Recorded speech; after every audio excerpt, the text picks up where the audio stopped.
드립니다. 아멘. 성경이라는 책을 보면은 하나님의 은혜 이야기가 가득 차 있습니다. 우리가 신앙인으로 살아간다는 것은 은혜의 길을 걷는 것과 같습니다. 요한복음 1장 16절에 보면은 은혜 위에 은혜로라 라고 말씀하고 있습니다. 하나님께서 우리에게 넘치는 은혜를 부어주신다는 그런 말씀입니다. 성경 곳곳에 하나님의 은혜가 소개되는데, 예를 들면은 에베소 2장에서는 구원의 은혜를 소개합니다. 우리가 구원받는 것이 은혜다. 또 고린도전서 15장에 보면은 봉사할 수 있다는 것도 은혜다. 봉사도 내가 마음먹으면 언제라도 할 수 있는 게 그게 아니거든요. 하나님의 은혜가 있기 때문에 봉사할 수 있는 것입니다. 또 우리가 거룩해지는 것 또한 은혜다라고 성경은 말씀합니다. 다른 사람을 위해서 희생할 수 있는 것도 은혜입니다. 이렇게 아름다운 찬양으로 봉사하고 있는 우리 찬양대가 있는데, 우리가 날마다 주를 찬양할 수 있는 것도 은혜입니다. 또 덕스러운 말을 할 수 있는 것도 은혜입니다. 말의 은혜라는 것이 있죠. 이렇게 은혜는 헤아릴 수 없이 많습니다. 야고보서 4장 6절에서는 현대인의 성경으로 이렇게 번역을 했습니다. 하나님은 우리에게 더 큰 은혜를 주십니다. 믿습니까? 하나님의 은혜는 얼마나 크고 얼마나 많은지요. 우리가 그 은혜 속에서 살아가고 있다는 것을 우리는 잊지 말아야 됩니다. 오늘 본문에서 베드로는 고난받는 독자 그리스도인들에게 편지를 쓰면서 이제 편지를 마무리하는 그런 내용 속에 하나님을 모든 은혜의 하나님이라고 소개하면서 그 은혜의 하나님이 함께 하시는데, 고난받는 우리 성도들에게 고난받는 곳에 하나님의 은혜가 함께 한다라고 하는 사실을 상기시킴으로 오늘 이 편지를, 본문의 편지를 마무리하고 있습니다. 그래서 12절에는 은혜의 하나님, 모든 은혜의 하나님이라고 소개하고 있고, 또 우리가 잘 아는 고린도후서의 말씀에 보면은 보라 지금은 은혜 받을 만한 때다라고 말씀을 하고 있는 것입니다. 그러니까 모든 은혜 하나님께서 우리에게 언제 은혜를 주시냐면 지금 주시는 것입니다. 지금. 그러니까 오늘 저와 여러분에게, 이 시대를 살아가는 우리들에게, 고난의 때를 살아가는 우리들에게 하나님이 지금 주시고자 하는 은혜가 있습니다. 오늘 본문에 그려지는 은혜는 세 가지인데요, 첫 번째로 승리의 은혜입니다. 한번 따라 하실까요? 승리의 은혜. 여기서 말하는 은혜는, 이 승리는 마귀와의 싸움에서의 승리를 말합니다. 오늘 본문 8절을 한번 보시면은 너희 대적 마귀, 이렇게 소개하고 있습니다. 우리가 특별히 어려운 때를 살아갈 때는 마귀를 조심해야 되는데, 이 마귀를 오늘 성경에서는 대적 마귀 이렇게 표현하고 있습니다. 원래 이 대적이라고 하는 뜻은 다른 말로는 사탄이라는 뜻이거든요. 우리가 영어로는 세이턴 해가지고 사탄이라고 말하기도 하고, 우리말로는 그냥 사단이라고 말하는 그런 내용이 있고요. 또 마귀라고도 이렇게 말하죠. 사탄이나 마귀나 같은 존재입니다. 그래서 오늘 본문에는 대적 마귀 이렇게 말하고 있지만 번역상 사탄 마귀 이렇게 말하고 있는 것입니다. 우리 신앙인들은 이 사탄 마귀를 조심해야 됩니다. 어떤 교인이 목사님을 찾아와서 이렇게 말합니다. 목사님, 저는 마귀의 존재를 믿을 수 없습니다. 왜 그러냐고 물었더니 그가 하는 말이, 제가 마귀를 만난 적이 없습니다. 마귀를 만난 적이 없습니다. 이렇게 말하는 겁니다. 그래서 목사님이 그의 말을 듣고 이런 답변을 줬다는 거예요. 당신이 마귀를 만나지 못한 이유를 제가 설명드린다면 당신이 마귀와 같은 방향으로 걸어가고 있기 때문입니다. 만약 당신이 그 방향에서 돌이킨다면 당신은 마귀를 만날 것입니다. 이렇게 설명해 주었다고 합니다. 여러분, 그렇습니다. 누가 마귀를 만나느냐? 마귀와 다른 방향으로 걸어가는 사람들. 다시 말하면 우리가 주의 백성으로 주의 뜻을 따라 살아갈 때에 그때 마귀를 만나게 되는 거예요. 마귀의 공격을 받는다는 거죠. 마귀는 우리가 하나님 뜻대로 살아가고자 할 때에 반드시 공격해 옵니다. 여러분들은 마귀를 본 적이 있나요? 마귀는 하나님께 대항할 힘을 갖고 있지는 않습니다. 그러나 하나님의 백성을 해할 수 있는 일이라면 무슨 일이라도 하는 존재입니다. 그래서 오늘 성경에 뭐라고 말하냐면 우는 사자같이 두루 다니며 삼킬 자를 찾는다, 이렇게 말하고 있죠. 우는 사자같이. 여러분, 사자가 왜 웁니까? 먹이를 찾기 위해서 울지 않습니까? 그 먹이를 찾을 때 삼킬 만한 먹잇감을 찾지 않습니까? 마귀도 똑같아요. 그럼 그 마귀가 삼킬 자라는 것은 어떤 사람일까요? 예를 들면 연약한 사람들, 병든 사람들, 고립되어 있는 사람들, 또 신앙생활을 이제 막 시작하는 사람들, 교회를 멀리하는 사람들, 교회를 떠나 있는 사람들, 말씀에 부주의하는 사람들, 또 여러 가지 세상 문제로 염려가 많은 사람들, 이런 사람들은 마귀가 삼킬 자로 공격하는 대상들입니다. 그렇기 때문에 이런 유의 사람들은 마귀를 조심해야 되는 거예요. 그럼 어떻게 마귀의 공격을 물리칠 수 있느냐? 이런 공격을 받을 때 마귀를 물리치기 위해서 오늘 성경이 이걸 강조합니다. 한번 보실까요? 8절, 근신하라, 깨어라 라고 말하고 있습니다. 근신한다는 것은 마음을 다스리고 있는 상태를 얘기하고, 깨어있는 것은 잠에서 깨어있는 상태를 강조합니다. 이걸 뼈저리 느낀 사람이 누구냐면 베드로입니다. 베드로는 예수님이 겟세마네 동산에서 기도하고 계실 때에 제자들에게 너희들도 기도하고 있어라 하고서 좀 떨어져서 기도하고 있는 가운데 기도하다가 와 보니까 제자들이 뭐 하고 있냐면 자고 있는 거예요. 그래서 예수님이 뭐라고 책망하시냐면 마태복음 26장 40절에 보니까 한 시간도 너희가 깨어 있을 수 없더냐 하고 책망을 하십니다. 그러니까 베드로는 자다가 마귀에게 당한 사람입니다. 결국 이 일이 있고 나서 베드로가 마귀의 시험에 따라서 예수님을 3번이나 저주하고 부인하는 일을 행하잖아요.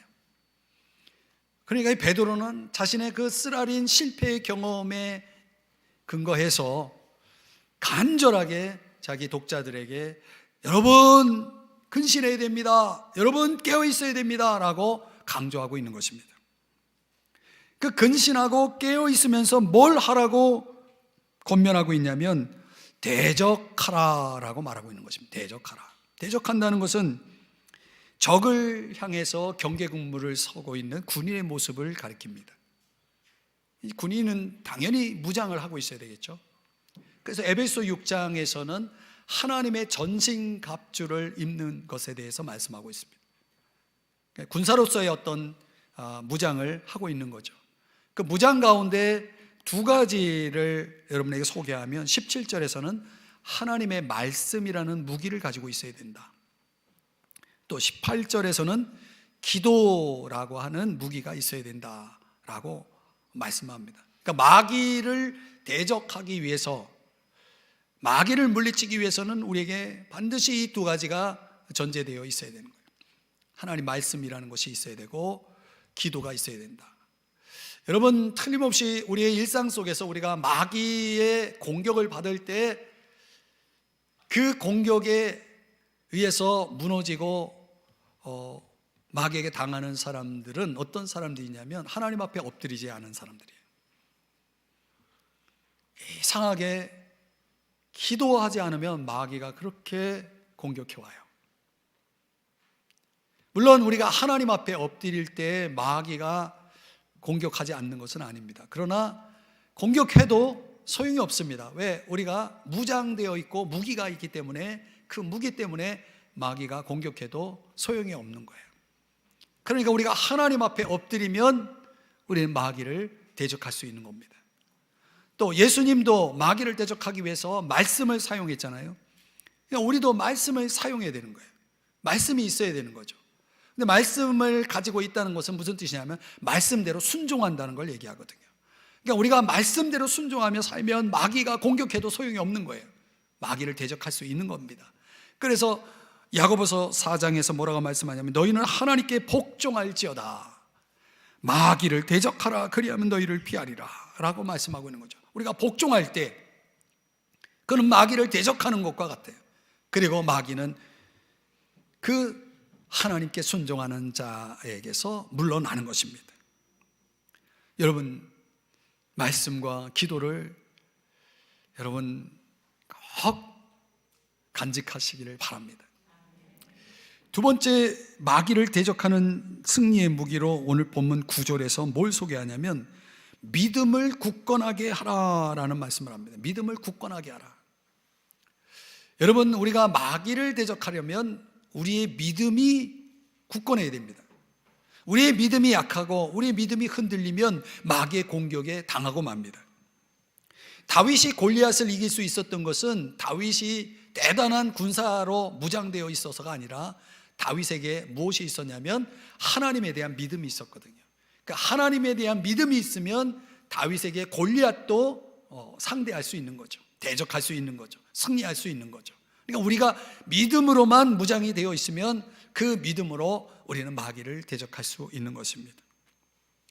또 하나의 무기를 성경 9절에서 소개하는데 이렇게 말합니다. 이는 세상에 있는 너희 형제들도 동일한 고난을 당했다, 이렇게 말하고 있어요. 그러니까 여기 형제들이라고 하는 바로 요게 무기입니다. 우리는 이걸 교회라고 말하죠. 교회. 되게 어려운 일을 당하면 사람들이 뭐라고 말하냐면 왜 나에게 이런 일이 생기는가, 왜 나에게만 이런 일이 생기는가 하고 생각을 합니다. 저도 우리 성도님들을 상담할 때에 그런 말 많이 들었습니다. 목사님, 왜 저에게만 이렇게 나쁜 일이, 좋지 않은 일이 자꾸 생기죠? 라고 말씀하시는 분들을 여러 번 만났습니다. 그때마다 제가 이렇게 위로하죠. 성도님에게만 생기는 일은 아닙니다 라고 위로를 합니다. 사실 그렇습니다. 나에게만 있는 고난은 없습니다. 여기 뭐라고 말하냐면 형제들도 동일한 고난을 당하는 줄을 알미라 그랬어요. 그러니까 나와 똑같은 일을 겪고 있는 사람은 틀림없이 있는 거예요. 내가 어디를 아파요. 그러면 그 내가 아파하고 있는 그것이 나에게만 일어나는 일이 아니라 똑같은 일을 당하는 사람이 있다는 거예요. 그래서 우리에겐 뭐가 필요해요? 공동체가 필요한 거예요. 그 똑같은 일을 겪는 사람들을 만나서 서로 위로하고 격려하고 그 사람들과 교제하면서 힘을 얻는 것이 필요하다는 거죠. 그런 공동체를 찾지 않고 혼자 있다 보면은 왜 나만 이러냐라고 불평하게 되고 시리에 빠지게 되고 절망하게 되는 거예요. 그때 마귀가 삼켜버리는 거예요. 마귀가 공격하는 거죠. 그냥 우리가 그런 일을 겪어서는 안 된다는 거예요. 하나님은 저와 여러분이 어려운 일을 당할 때 주님의 뜻을 이해하고 또 주님께서 이 일을 통해서 이루실 선을 생각하면서 우리가 잘 이겨내야 됩니다. 그리고 하나님이 우리에게 주신 그 공동체 안에서 나와 같은 일을, 동일한 고난을 당한 이들을 통해서 우리는 서로에게 위로가 되고 또 격려가 되고 힘이 될 수 있는 거거든요. 그런 관계를 통해서 우리가 서로 함께 일어서야 되는 거예요. 여러분, 우리가 겪는 일들 속에 우리가 착각하지 말아야 될 것은, 그런 일로 인해서 사람들을 원망하고 탓하고 사람들과 싸우고 이러면 안 돼요. 우리의 씨름은 에베소 6장에도 말씀하는 것처럼 사람을 상대하는 것이 아니라 악의 영들을 상대하는 것입니다. 오늘 우리가 잘못하면은 마귀가 사용하는 사람이 되는 거예요.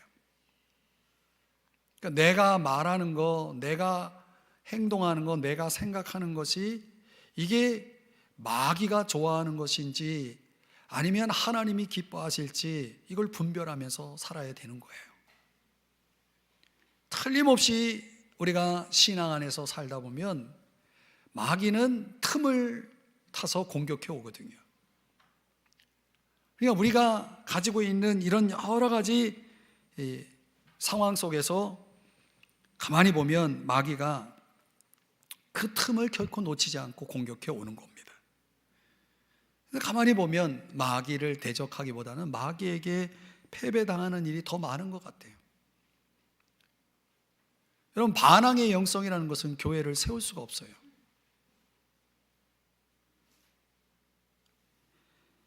교만한 성도가 있으면 교회는 불화를 경험하게 되는 것입니다. 지나친 염려로 인해서 그 염려로 문제를 제기하게 되면 그 문제를 통해서 교회가 어려움을 당하는 원인이 되기도 하는 것입니다. 우리는 하나님께 순종하는 사람들입니다. 하나님이 기뻐하시는 것이 무엇인지를 우리는 잘 분별해야 됩니다. 우리가 깨어있지 않으면 마귀가 사용하기 좋은 사람으로 쓰임받을 수 있는 거예요. 신앙의 여정 속에는 영적인 싸움이 있다는 것을 절대로 잊지 말아야 됩니다. 여러분이 평범하게 살아가고 있는, 생활하고 있는 일상 속에서 마귀는 어떻게든 나의 영혼을 도적질하고 죽이고 멸망시키기 위해서 틈을 노리고 공격해 오고 있다는 것을 잊지 말아야 됩니다. 그래서 오늘 말씀하는 것처럼 우리는 항상 이 영적인 싸움, 마귀와의 싸움에서 승리하는 은혜가 필요합니다. 오늘 저와 여러분이 이 은혜를 입고 승리할 수 있기를 주의 이름으로 축복합니다. 두 번째로 우리에게 주어지는 은혜가 변화의 은혜입니다. 한번 따라 하십시다. 변화의 은혜. 하나님은요, 저와 여러분에게 다양한 환경을 허락하십니다. 특별히 하나님께서 우리에게 어려운 환경을 허락하실 때가 있습니다. 아마 여러분들 가운데 그런 처지에 있는 분들이 많이 계실 겁니다. 그럼 왜 하나님은 우리를 이렇게 어려운 환경 속에 있게 하시느냐? 한번 빌립보서 1장 29절의 말씀을 보십시오. 하나님이 우리에게 은혜를 주시는 것이 두 가지 이유 때문이라고 말씀하고 있거든요. 하나는 믿음을 갖도록 하기 위해서, 믿도록 하기 위해서 은혜를 주신다는 거예요. 그래서 우리가 은혜로 믿음을 갖는 겁니다. 또 하나는 고난을 받을 수 있도록 은혜를 주신다는 거예요. 고난이 없는 은혜가 아니라 고난 속에서 고난을 감당할 수 있는 은혜를 주신다는 거예요. 이게 신비죠. 하나님은 우리에게 고난 없는 삶을 허락하시는 게 아니라 고난 있는 곳에서 고난을 감당할 수 있는 사람으로 살아가도록 하신다는 거예요. 그러면 도대체 그 고난 속에서의 은혜라는 것이 뭐냐라는 겁니다. 가장 먼저는 우리가 고난 속에서 받는 은혜는 내 한계를 깨닫는다는 거예요. 제럴드 메이라고 하는 사람이 이런 말을 했습니다. 우리의 부족함은 우리에게 주어진 가장 귀한 선물이다. 이는 우리의 열정과 창의력과 하나님을 추구하는 태도의 원천이다 라고 말했습니다. 그러니까 여러분, 내가 한계를 깨닫고 내가 부족하다는 걸 알 때, 그때 우리가 누구를 찾냐면 하나님을 찾는 것입니다.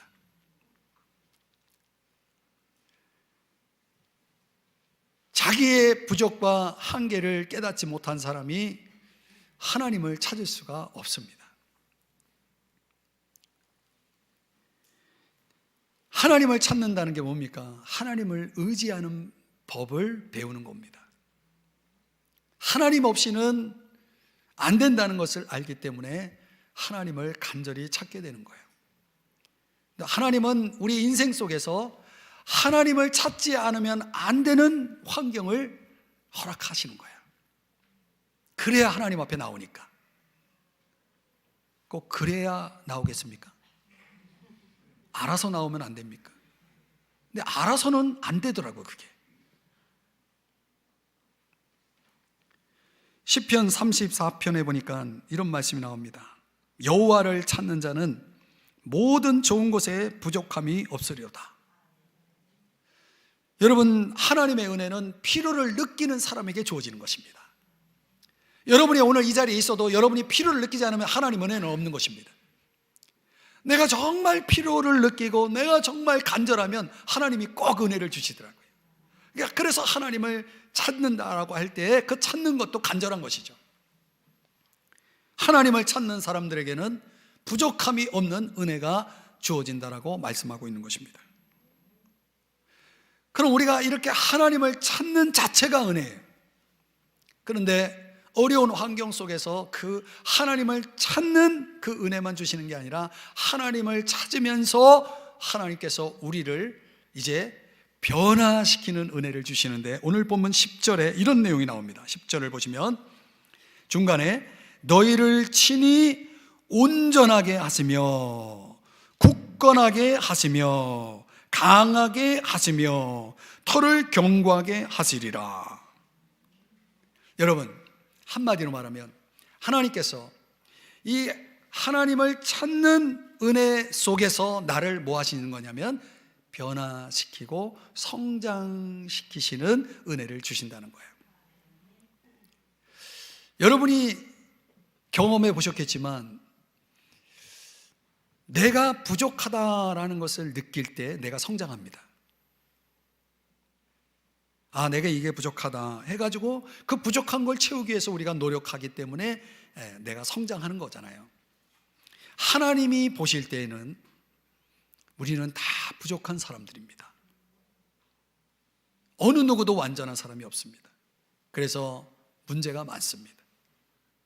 그러나 하나님은 그런 우리를 내버려 두지 않고 우리를 온전하게 하기 위해서 주님은 어려운 환경을 사용하시는 겁니다. 그럼 우리를 온전하게 할 때에 그 온전하다라고 하는 것은 무슨 뜻이냐면 그물을 수리하다, 수선하다 이런 뜻이거든요. 구비하다 이런 뜻입니다. 그러니까 하나님은 저와 여러분에게 어떤 은혜를 주시냐면 내가 무엇이 잘못되었는지, 내가 무엇이 부족한지, 내가 무엇이 연약한지 요거를 알게 해서 요걸 그 부족한 걸 채워서 우리를 온전히 하게 준비시키는 은혜를 주신다는 거예요.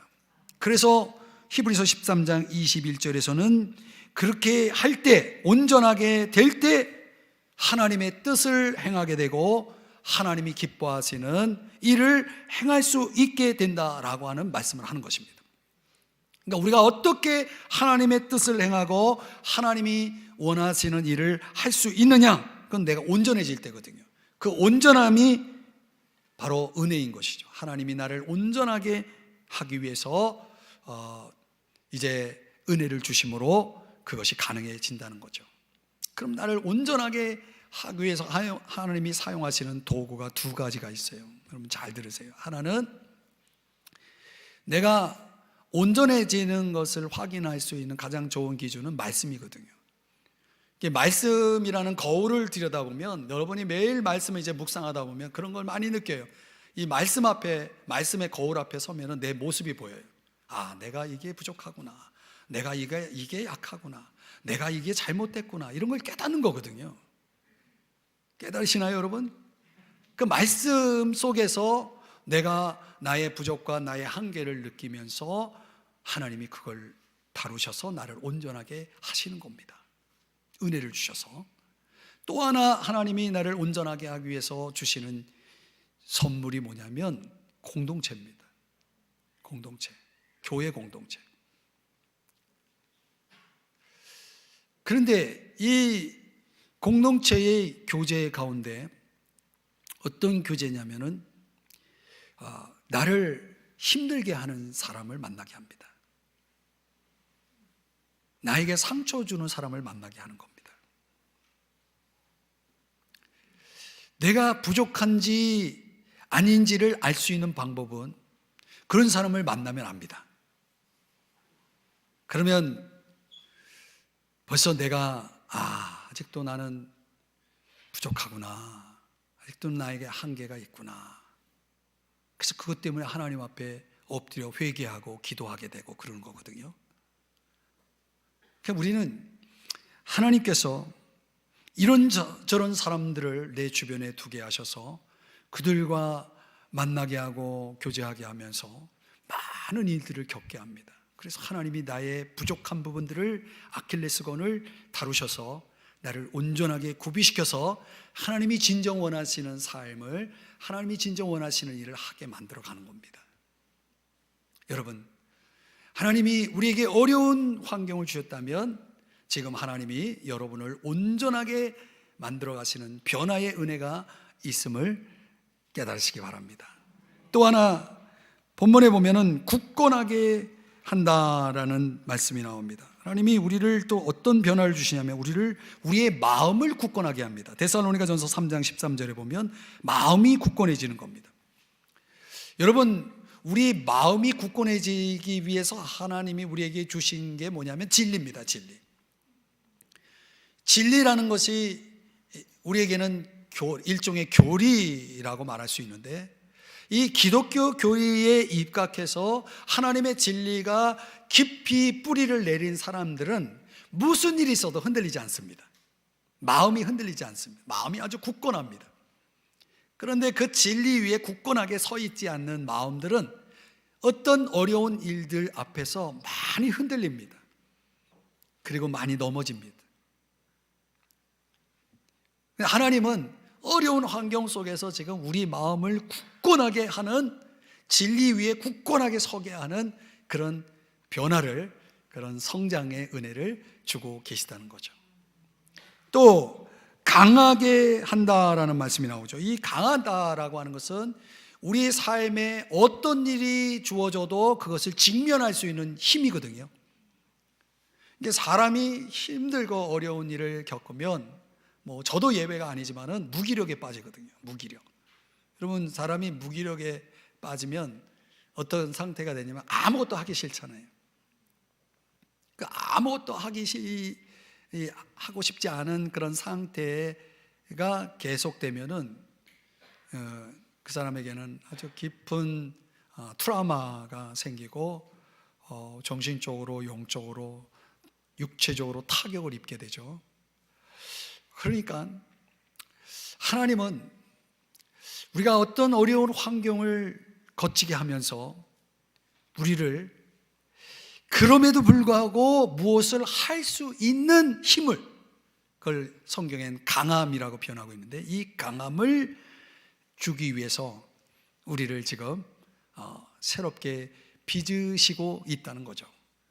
하나님이 우리를 강하게 만드는 방법은 그런 것이죠. 그런데 어려운 환경 속에 던져놓고 그것을 지금 얼마나 견디는지 보는 거죠. 그리고 우리 그 속에서 무슨 일이 일어나도 용기를 잃지 않고 힘을 내어서 내게 주어진 일을 감당하게 하시는 그런 강함을 이루어 나가시는 거죠. 여러분, 강해지시길 바랍니다. 또 견고하게 한다라고 하는 것은 흔들리지 않는 것을 얘기합니다. 우리가 좌로나 우러나 치우치지 않고 정말 마음 가운데 삶 가운데 흔들리지 않는 삶을 살아가는 그런 은혜를 하나님이 그 속에서 맛보게 하고 우리를 성장시키는 거죠. 그러니까 이렇게 우리를 온전하게, 굳건하게, 강하게, 견고하게 하시는 그런 은혜로 우리를 변화시켜서 마침내 인생의 마지막 끝날까지 하나님께서 저와 여러분을 하나님이 원하시는 사람으로, 하나님이 원하시는 삶으로, 하나님이 원하시는 일을 감당할 수 있도록 하나님이 계속해서 여러분에게 은혜를 부어주시고 있음을 믿으시기 바랍니다. 우리는 정말 다양한 일들을 많이 겪고 살아가거든요. 이 세상 사람들은 어려운 일을 겪으면 희망을 잃어버리잖아요. 근데 우리 믿는 사람들은 어려운 일이 생기면 희망이 키워져요. 왜 그렇습니까? 로마서 5장에 이런 말씀이 나오잖아요. 우리가 환난 중에도 즐거워하나니 환난은 인내를, 인내는 연단을, 연단은 무엇을? 소망을 이루는 줄 압니다. 소망을 이루기 때문에 그 소망이 키워지는 거죠. 우리가 하나님을 진정으로 신뢰하고 그분의 은혜를 의지할 때 분명한 것은 뭐냐면 내가 이 일을 통해서 나의 성품이 순금같이 되어 나온다라고 하는 욥의 고백처럼 내 성품이 정말 하나님이 기뻐하시는 순금과 같은 성품으로 변화되어진다라고 하는 그런 소망, 하나님께서 우리를 영원한 영광으로 이끄실 거라고 하는 그런 보상에 대한 소망, 하나님이 갚아주실 거라는 그런 소망 속에서 우리는 일어서는 거거든요. 사랑하는 여러분, 오늘 여러분에게 어떤 고난이 있습니까?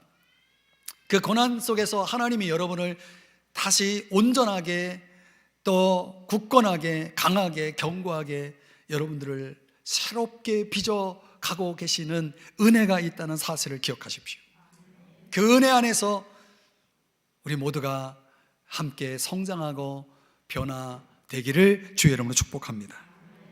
그래서 그것을 오늘 본문 11절에서는 권능이라고 표현하고 있습니다. 그분의 권능이죠. 그분의 은혜죠. 우리는 이 권능을, 이 은혜를 감사하면서 살아갈 수 있는 것입니다. 마지막 세 번째는 관계의 은혜입니다. 한번 따라 하십시다. 관계의 은혜. 오늘 본문 12절 13절의 말씀에 보면 베드로가 이 본 편지를 마무리하면서 두 사람을 소개하는데 하나는 실루아노, 또 하나는 마가. 근데 이 실루아노는 우리가 잘 아는 실라라는 동일 인물이거든요. 이 실라는 누구냐면 당시에는 베드로의 비서 역할을 하면서 베드로 전서라는 이 편지를 쓸 때 대피란 사람입니다. 그리고 사도행전의 15장에 보면은 이 바울의 조력자로서 안디옥 교회에 예루살렘 공회가 보내는 편지를 전달하기 위해서 선택받은 사람으로서 소개됩니다. 어떻든 이 실라는 바울에게 상당히 중요한 인물이었다라고 소개를 하거든요. 그리고 마가는 오늘 본문에 보면 내 아들 마가 이렇게 표현하고 있는데 이건 뭐 육신적인 그런 아들, 자기가 낳은 아들 그런 개념이 아니고 마가에게 전도를 해가지고 마가가 구원을 받았어요. 영적인 아들입니다. 그 영적인 아들이기 때문에 너무나 귀하고 자기가 열심히 양육하고 키워서 지금은 이 편지 당시에는 교회 리더 중에 한 사람으로 서는 그런 또 아주 놀라운 변화가 이 마가에게 일어나 있는 것입니다. 근데 제가 주목하고 싶은 것은 지금 베드로 곁에 이 실라와 마가가 있다는 사실이 너무나 신기한 거예요. 왜냐하면은 사도행전 15장의 내용 속에 보면은 사도행전 15장 39절 40절의 말씀에 가보면 이 바울과 바나바가 함께 선교를 하다가 두 사람이 아주 심하게 다투고 갈라서게 됩니다. 우리가 신앙인들 안에도 이렇게 어떤 일로 인해서 서로가 심하게 다투고 서로가 이렇게 원수지간이 되는 경우도 있죠. 그런데 그렇게 심하게 다툰 원인이 누구냐면 마가. 이 마가는 바나바의 조카거든요. 실제 조카. 근데 그 조카인데 이 마가가 어떤 문제를 일으켜서 여기에 대해서 서로가 생각이 다르니까 심하게 다툰 거예요. 그래서 바나바는 마가를 데리고 또 바울은 실라를 데리고 서로 다른 길을 선택해서 갑니다. 다른 선교지로 서로 헤어지게 됩니다. 우리가 이렇게 심하게 다투고 서로 갈라져서 서로 원수지간이 되면 서로 안 보는 거죠. 이런 상황이 되었는데 오늘 본문에 보니까 그렇게 갈라지고 서로 다른 길을 갔던 실라와 마가가 지금 같이 서로 협력하고 서로 하나 되어서 주의 일을 감당하면서 베드로 곁에서 함께 동역하고 있는 것입니다. 이게 신기한 거죠. 도대체 무슨 일이 있었다는 겁니까? 그 전에 틀림없이 바울과 바나바와 그리고 실라와 마가가 서로 화해하고 용서하고 그리고 관계를 회복하는 일이 있었다는 것을 보여주는 겁니다. 이걸 관계의 은혜라고 말하죠. 여러분, 우리가 교회 안에서 만나는 사람들은 솔직히 말하면 남남 아닙니까? 여러분이 예배를 마치고 나가면 밖에 나가서 여러분 같이 예배드린 그분하고 인사하십니까? 제가 보니까 서로 남남인처럼 이렇게 가더라고요. 우리가 사실 교회 안에서 이렇게 한 공간에서 예배를 드려도 솔직히 그 사람이 내 가족이라고 생각이 되나요?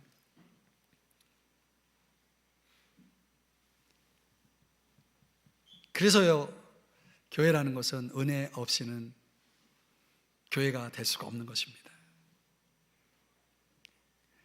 사실상 남이기 때문에 우리가 관계의 은혜가 없이는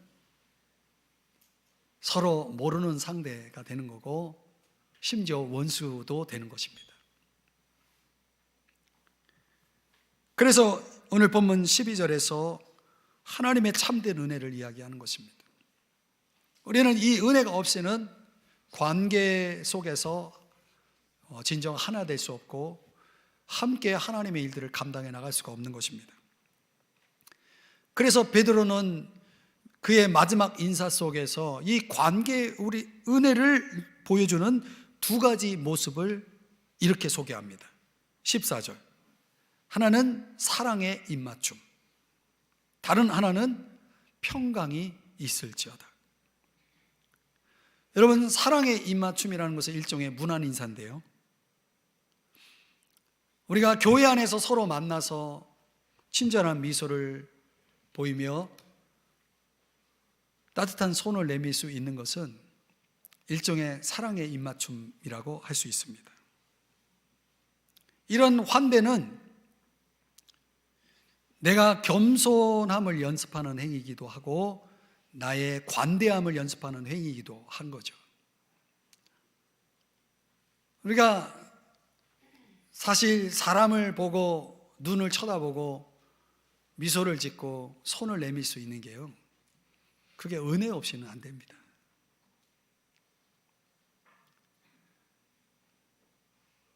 뭐 교회뿐만 아니죠. 가정에서도 그렇고 또 우리가 살아가는 사회 속에도 그렇고, 문제는 관계가 우리에게 실망과 상처를 줄 때가 있기 때문에, 그렇기 때문에 우리는 그냥 보지 않는 걸로, 그냥 무시하는 걸로 그렇게 대할 때가 있는 거죠. 그 은혜가 없기 때문에 그래요. 관계의 은혜가 있으면 그럴 수가 없는 겁니다. 이런 말이 있지 않습니까? 인간이 만지는 것은 무엇이든지 좋지 않게 변한다. 어떤 철학자의 얘기인데요, 인간이 있는 곳에는 뭔가 이런 일들이 일어나는 거예요. 인간이 닿는 곳에는 좋지 않는 것이 생겨나는 거예요. 인간이 죄악의 모습으로 살아가기 때문에 이런 일이 생기는 거죠. 그렇기 때문에 이런 실망과 상처가 사람들로 하여금 관계를 멀리하게 만드는 거죠. 사람을 멀리하게 만드는 거죠. 그러나 아이러니하게도 이런 현실에도 불구하고 결국은 우리를 은혜의 세계로 이끈다는 거예요. 저도 청년 시절에 정말 은혜 생활을 하다가 어느 날 저랑 또래의 친구가 하나 있는데 그 친구가 그렇게 미운 거예요. 그래서 제가 결정한 게 뭐냐면 저 녀석 보기 싫다 해가지고 내가 교회를 떠났어요. 그때 제가 다시 돌아오지 않았다면 저는 오늘 이 자리에 여기 서 있지 못하죠. 제가 한 달을 교회를 떠나 있었는데 못 살겠더라고요. 그 친구를 안 봐서 좋긴 좋은데 교회를 떠나니까 제가 견딜 수가 없겠더라고요. 그래서 결국은 다시 갔어요. 참 아이러니한 거예요. 내가 싫어도 가야 되는 게 교회예요. 내가 그 사람 보기 싫어도 교회는 가야 되는 거예요. 우리를 은혜의 세계로 이끄는 거예요. 왜? 은혜의 기적이라는 것이 있기 때문에. 우리가 관계 속에서 실망할 일도 있지만은 하나님은 은혜의 기적을 통해서 우리를 다시 하나님께로 돌아서도록 작용하고 있는 것입니다. 그 실망과 고통은 설명할 수는 없지만 분명한 것은 하나님이 관계의 은혜의 기적을 이루신다는 거죠. 언젠가는 변화될 사람은 변화되게 돼 있다는 거죠. 그래서 우리는 다시 사랑의 입맞춤으로 손을 내밀고 서로를 끌어안을 수 있게 되는 거죠. 이거 또한 은혜 아니면 불가능한 거죠. 내가 다른 사람들 하나하나를 바라보며 미소를 짓고 손을 내밀 수 있다는 거, 그거 우리에게 은혜 없이는 불가능한 것이다 라는 거죠. 또 하나는 평안을 빈다라는 말이 나오죠. 여러분, 평강이라는 것은 전쟁과 다툼이 없는 상태를 얘기합니다. 예수님을 내 마음에 모시면 우리 안에 평안이 가득하다라고 말합니다. 내가 구원받은 사람이라면 나는 당연히 주님의 평안이 가득해야 됩니다. 내가 평안을 빈다는 것은 내 안에 평안이 있기 때문에 빌 수 있는 겁니다. 내게 없는 것을 내가 다른 사람에게 줄 수 없는 겁니다. 그러니까 저와 여러분이 예수 그리스도 안에서 우리가 구원받고 그분을 내가 모시고 있다면 내 안에 평안이 있고, 그렇기 때문에 그 평안을 우리는 다른 사람에게 빌 수 있고 나눌 수가 있는 거 아니겠습니까? 우리가 마음에 평안이 있다는 것은 주님에 대한 믿음이 있다는 거 아니겠습니까?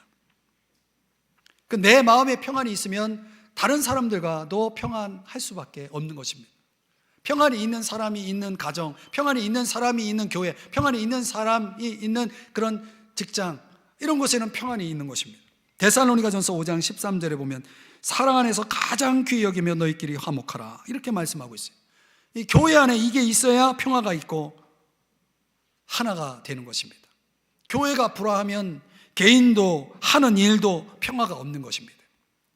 그래서 성경은 로마서 12장 18절에서 할 수 있거든 너희로서는 모든 사람과 더불어 화목하라, 이렇게 말씀하고 있는 것입니다. 사랑하는 여러분, 여러분의 관계 속에서 평안이 있기를 축복합니다. 그 평안을 다른 사람에게 빌어줄 수 있는 사람이 되시기를, 그런 은혜가 있기를 축복합니다. 노벨 평화상의 상금이 얼마인지 아세요? 받아봤어야죠. 100만 달러라고 하죠. 그런데 평화를 추구하는 사람들에게 주시는 하나님의 상이 얼마인지 아세요? 하나님의 아들이라 일컬음을 받는 상을 주십니다. 너는 진정 하나님의 자녀구나, 너는 진정 내 아들이구나 하면서 하나님께서 칭찬해 주시는 겁니다. 오늘 저와 여러분의 평생에 이런 사랑의 입맞춤, 평안을 빌어주는 관계의 은혜가 풍성하기를 주의 이름으로 축복합니다. 이제 말씀을 적용해 보겠습니다. 토마스 카일이라고 하는 사람이 이런 의미 있는 말을 했습니다. 예수님의 드라마에는 이런 패턴이 있다. 그것은 주인공은 다시 살아나기 위해 죽음을 맞이한다. 여러분, 저는 이 말이 은혜의 기적을 보여준다고 봅니다. 내가 다시 살아나기 위해서는 죽음이 있는 것입니다. 우리는 이것을 은혜라고 말하죠. 달라스 윌라드가 하나님의 모략이라는 책에서 이런 말을 했어요. 올바로 바로잡지 못할 일은 우리에게 하나도 일어나지 않는다. 회복 불가능한 일들은 우리에게 일어나지 않는다. 이게 은혜 아니겠습니까? 올바로 바로잡지 못할 일은 없는 것입니다. 불가능한 일도 없습니다. 회복은 반드시 일어납니다. 이런 걸 우리는 은혜 이야기라고 말하는 거죠. 이 세상 모든 사람들이 역경의 대본에 따라 살아가고 있다고 말하죠. 그래서 많은 사람들이 원망하고 불평하고 서로 다투고 싸우고 시기하고 질시하고 원수 맺고, 우리의 인생사에 수많은 일들이 우리에게 찾아온다 해도 여러분 아시나요? 우리의 인생 무대에 끊임없이 밀려오는 은혜에서 은혜로의 파도가 있다는 것을. 그 은혜의 파도가 밀려올 때 우리는 그 은혜에 깊이 젖어서 그 은혜를 누리며 살아갈 수 있게 되는 것이죠. 저는 이 베드로전서의 강해를 마무리하면서 하나님께서 이 은혜의 이야기를 함께 묵상할 수 있게 하신 그 은혜가 너무 감사한 것 같아요. 하나님이 이 고난의 시대 속에 살아가는 저와 여러분에게 세 가지 은혜를 소개했습니다. 그 은혜가 우리에게 있어야 한다라고 말씀하고 있습니다. 마귀와의 싸움에서 반드시 이겨야 됩니다. 그래서 말씀이 있어야 되고 기도가 있어야 되고 공동체가 있어야 되고 여러분에게 믿음이 굳건해야 됩니다. 또 우리는 적어도 하나님께서 우리의 인생 속에 허락하시는 어떤 환경도 하나님이 그걸 쓰셔서 나를 변화시키고 나를 성장시키고 있는 그 은혜가 있다는 것입니다. 그 은혜로 인해서 우리는 변화되고 성장하고 있다는 걸 잊지 마십시오. 또 우리에게 그 수많은 사람들 속에서 관계 속에서 누리는 은혜가 있어야 된다는 거 말씀하고 있는 것입니다. 우리의 삶에 사랑의 입맞춤이 있고 평안을 비는 축복이 넘쳐나기를 주의 이름으로 축복합니다. 나태주 시에 무엇보다도 먼저 이 지구가 나에게 가장 큰 선물이고 지구에 와서 만난 당신이 우선적으로 가장 좋으신 선물입니다. 나도 또한 이제는 당신에게 좋은 선물이었으면 합니다. 여러분에게 이 선물이 함께하기를 주의 이름으로 축복합니다. 기도하겠습니다. 사랑하시는 주님, 오늘 우리에게 귀한 은혜의 이야기를 전해주시고 이 은혜 속에서 승리하게 하시고 성장하게 하시고 또